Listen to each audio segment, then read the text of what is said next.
Hi, thanks for joining me on Wilderness with Amani. I was going to go to the Eastern Sierra this week, but it was going to be raining every day, and I didn't want to drive down there just to fish, a few hours at a time and then have it start pouring, and I just passed it. So I'm out here at Lake Tahoe. I fished the Truckee for Patreon, my first day off, whacked a nice brown, got another one, and I'm hoping to make something good happen here at Lake Tahoe. I came here to Chimney Beach last Wednesday, fished from 6 in the morning until like 4 in the afternoon and didn't even get a bite. I was fishing really deep water. So today, based upon my Lake Tahoe fueled paranoia that I'm doing something wrong, I came out below Logan Shoals and went hard left like a quarter mile.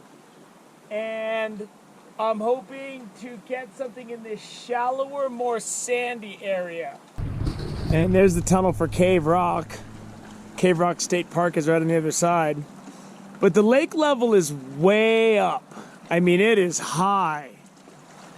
And look at all the snow that's still up there. It's probably going to get higher. The high lake level, the cold water, all might be contributing to the struggles.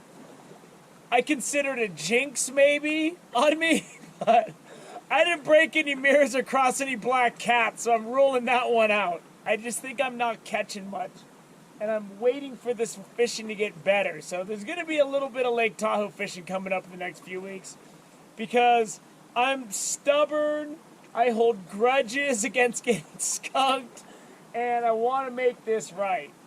And that one big fish I got the other week wasn't enough to fill that void. I wanted to get out here by 5:30, so I got up at 3:30 this morning.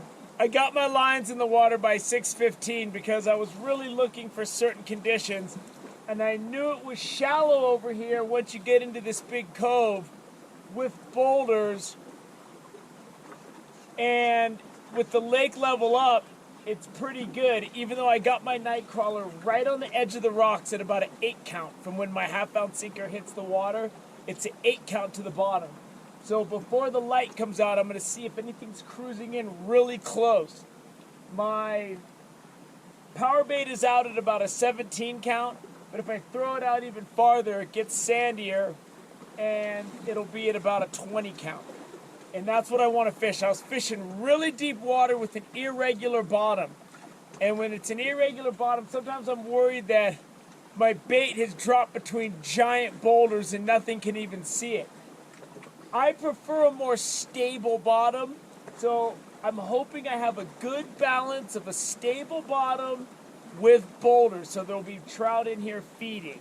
And I'll just be fishing the usual inflated crawlers, tiny ball of power bait on a size 18 hook, and if you want to see how I rig up, you can find that information and a lot of other information on my fishing tips playlist. Get hits on the night crawler. I repositioned my stuff, so I put the night crawler out on that point. See if he's still there. His light hits. There he is. He's there. There it is. That's a good fish. And he was at about a 13 count, the half-ounce sinker. And I don't really know what's under the water, but it looks okay. All right, I gotta get out here.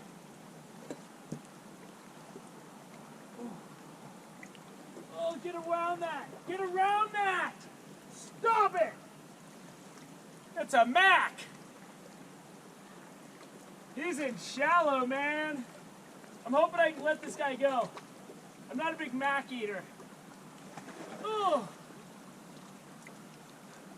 Look at that big worm hanging out of its mouth. This fish was in about a 13 count of water. You can see the hook and the worm hanging out of his mouth. I just got him. I'm gonna let this guy rest for a minute. I'm gonna show him to you and then I'm gonna throw him back. He's not that big.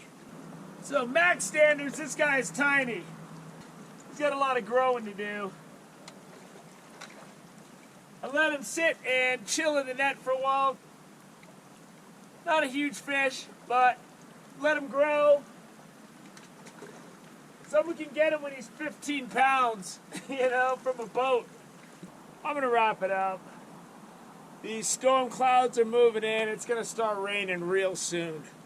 It's clear over there, but it's cloudy up right above me. It's time to go. And I'm looking for those rainbows. I like this spot. It's not very deep. I got that Mackinaw at a 12 count right off this point right here. It looks like it gets a little deeper over there. I'm gonna come back here, and I'm not giving up on the shallower rocky coves, because I have a feeling that the lake is fishing a month behind. I think the fishing's gonna get good in July, when usually that's when the lake starts to warm up a little much for my liking. But I mean, the water's ice cold right now. And I regret letting go that Mackinaw, because I want to eat one, because I've eaten two and they were fishy, but someone in the comment section said when you fillet them, you got to fillet the skin off of them too, and they're a lot better. And that fish was about 18 inches. I could have filleted him here, and then I got a really sharp fillet knife at home. I could have taken that skin right off. But the hook was right there. It was inside of the corner of its mouth, in its jaw. And I was trying to let it go, and I was trying to grab it, and it was going crazy. So I tried to kind of grab like right near the hook with my hand, and it thrashed, and I got the full raking of that thing's teeth over my thumb. Those things are like dinosaurs, aquatic beasts. They got such big teeth, and that's a small one. The giant one's got giant teeth. So instead of just dispatching the fish, retrieving my hook, and filleting it and eating it, I tried to let it go, and I got my thumb raked over those teeth. But it was just easy. It seemed a little tired and fatigued. I put it in the net, let it sit in the net for a while till it was thrashing around, and then I just let it go. But one of these times I'm going to keep one of those Mackinaw I catch. I should have kept that one. If I can let a fish go cleanly like that, I like to, because I can keep enough fish to keep me happy.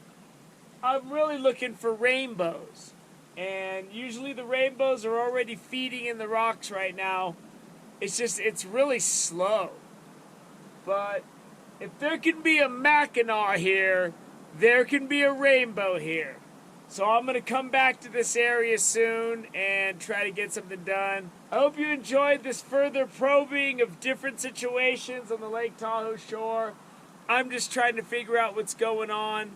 One thing I proved today, I don't know what's going on. So thank you for joining me on Wilderness with Amani. Until next time.